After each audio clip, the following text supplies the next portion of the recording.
Hello, I'm Steve Orr, Chief Investment Officer for Texas Capital's Private Bank. Fed floundering, happy markets, and higher rates.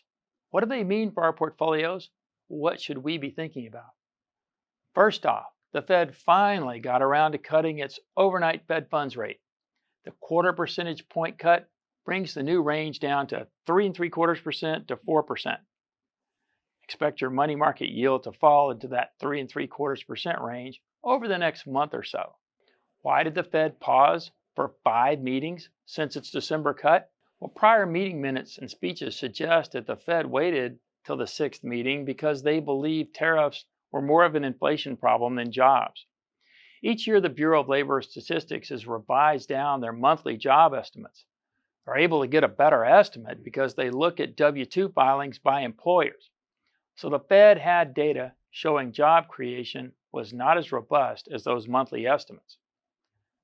We also have plenty of data and research on tariffs and their effects. Short term, turns everybody's toy box over. Long term, tariffs are deflationary. Folks either buy less or find substitutes. We get that there are transitory price increases, but they're just that. So best we can tell, the weaker job growth over the last 3 years, together with weaker job numbers in the summer, spurred the Fed to prioritize job stimulus over fighting inflation. But weekly jobless claims are not rising towards recession levels.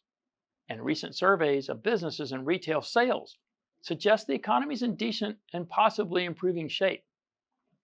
The next FOMC meetings are scheduled for October 29th and December 10th.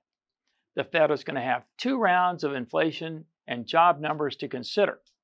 September's job estimates come out Friday, October 3rd.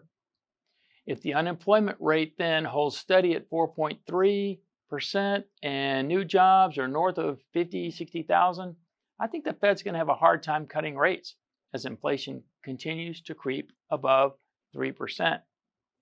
The Fed cutting rates is positive for risk assets, so for now, you can stay invested. How about those happy markets, though? Every major index in the U.S. hit an all-time high last week after the Fed sprayed happy interest rate juice in the trade ticket locker room. The Fed began reporting its rate decisions on the day it made them in 1994. And Bespoke Research reports that there have been 37 rate cuts since then.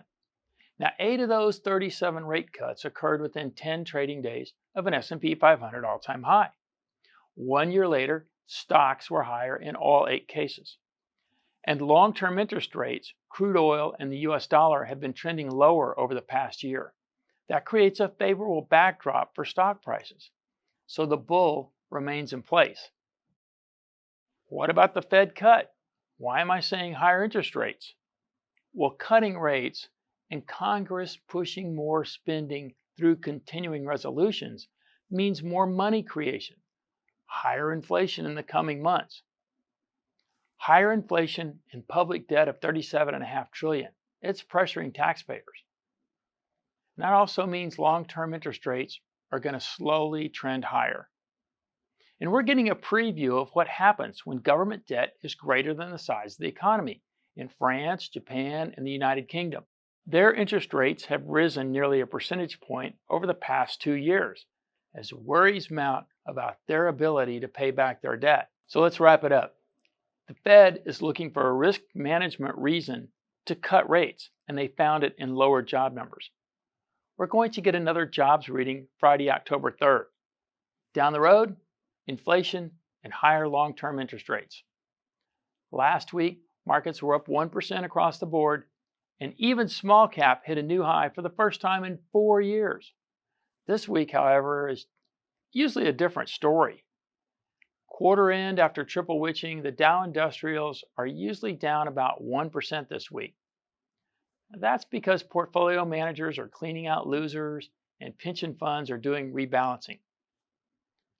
It does not change our view, however, that the long-term bull is in place and higher rates and inflation are in store. Our indicator dashboard remains green. Till next time.